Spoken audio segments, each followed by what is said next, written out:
বুঝলে প্রিয়, চলে যাচ্ছ, চলে যাও, তাতে আমার কোনো আপত্তি নেই।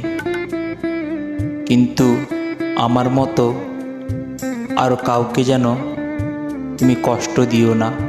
তোমার জন্য যে আমি আমার হৃদয়ে গোলাপ রেখেছিলাম, সেই গোলাপের কণ্ঠে তুমি আমার হৃদয় ছিন্ন বিচ্ছিন্ন করে রক্তে রাঙিয়ে দিলে, আমার ভালোবাসার প্রদীপ নিভিয়ে দিলে।